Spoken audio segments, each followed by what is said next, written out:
उस दिन बड़े सवेरे श्यामू की नींद खुली तो उसने देखा घर भर में कोहराम मचा हुआ है। उसकी माँ सिर से पैर तक एक कपड़ा ओढ़े हुए कंबल पर भूमि शयन कर रही हैं और घर के सब लोग उन्हें घेर कर बड़े करुण स्वर में विलाप कर रहे हैं। लोग जब उसकी माँ को शमशान ले जाने के लिए उठाने लगे तब श्यामू ने बड़ा उपद्रव मचाया। लोगों के हाथ से छूटकर वह माँ के ऊपर जा गिरा और बोला, काकी सो रही है, इन्हें इस तरह उठाकर कहाँ लिए जा रहे हो?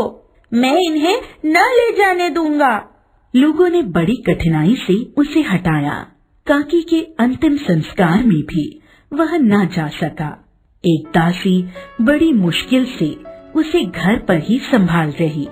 यद्यपि बुद्धिमान गुरुजन उसे विश्वास दिलाते रहे कि उसकी काकी उसके मामा के यहाँ गई हैं, परंतु यह बात उससे छिपी न रह सकी कि काकी और कहीं नहीं बल्कि ऊपर राम के यहाँ गई हैं। काकी के लिए कई दिन तक लगातार रोते रोते उसका रुदन तो धीरे धीरे शांत हो गया, परंतु शोक शांत न हो सका। वह प्रायः अकेले बैठा बैठा शून्य मन से आकाश की ओर ताका करता। एक दिन उसने ऊपर एक पतंग उड़ती हुई देखी। न जाने क्या सोचकर उसका हृदय एकदम खिल उठा। पिता के पास जाकर बोला, काका मुझे एक पतंग मंगा दो, अभी मंगा दो।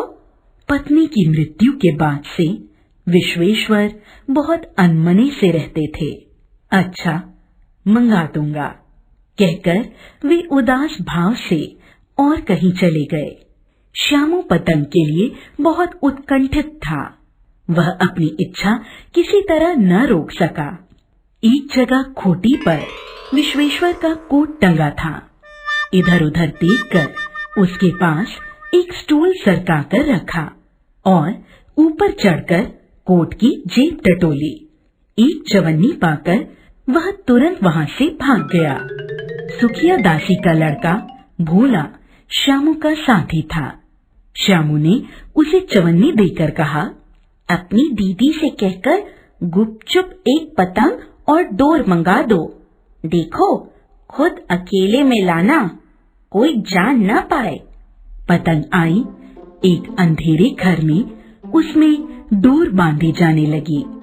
श्यामू ने धीरे से कहा, भोला किसी से ना कहो तो एक बात कहूँ। भोला ने सिर हिलाकर कहा, नहीं किसी से ना कहूँगा। श्यामू ने रहस्य खोला, मैं इस पतंग को ऊपर राम के यहाँ भेजूंगा। इसको पढ़कर काकी नीचे उतरेगी। मैं लिखना नहीं जानता, नहीं तो इस पर उसका नाम लिख देता। भोला श्यामू से अधिक समझदार था। उसने कहा, बात तो बड़ी अच्छी सोची, परंतु एक कठिनाई है। यह डोर पतली है, इसे पकड़कर काकी उतर नहीं सकती क्योंकि इसके टूट जाने का डर है। पतंग में मोटी रस्सी हो तो ठीक हो जाए। श्यामू गंभीर हो गया। मतलब यह बात लाख रुपए की सुझाई गई, परंतु कठिनाई यह थी कि मोटी रस्सी कैसे मंगाई जाए।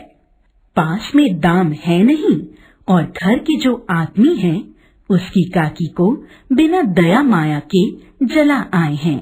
वे उसे इस काम के लिए कुछ देंगे नहीं। उस दिन श्यामू को चिंता के मारे बड़ी रात तक नींद नहीं आई। पहले दिन वाली तरकीब से दूसरे दिन फिर उसने पिता के कोट से 1 रुपया निकाला और ले जाकर भोला को देते हुए बोला, देख भोला, किसी को मालूम न होने पाए, अच्छी अच्छी 2 रस्सियां मंगा दे। एक रस्सी छोटी पड़ेगी। जवाहिर भैया से मैं एक कागज पर काकी लिखवा लूंगा। नाम लिखा रहेगा तो पतंग ठीक उन्हीं के पास पहुंच जाएगी। 2 घंटे बाद प्रफुल्ल मन से श्यामू और भोला अंधेरी कोठरी में बैठे पतंग में रस्सी बांध रहे थे। अकस्मात उग्र रूप धारण किए हुए विश्वेश्वर शुभ कार्य में विघ्न की तरह वहां जा घुसे तथा भोला और श्यामू को धमकाकर बोले, तुमने हमारे कोट में से रुपया निकाला है। भोला एक ही डांट में मुखबिर बन गया।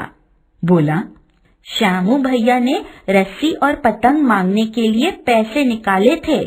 विश्वेश्वर ने श्यामू को 2 तमाचे जड़कर कहा, चोरी सीख कर जेल जाएगा।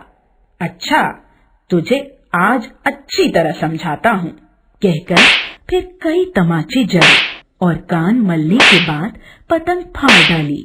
अब रस्सियों की ओर देखकर पूछा, ये किसने मंगाई? भोला ने कहा, इन्होंने मंगाई थी। कहते थे इससे पतंग टांगकर काकी को राम के यहाँ से नीचे उतारेंगे। विश्वेश्वर हक्का बक्का होकर वहीं खड़े रह गए। उन्होंने पतंग लेकर देखी। उस पर चिपके हुए कागज पर लिखा था, काकी।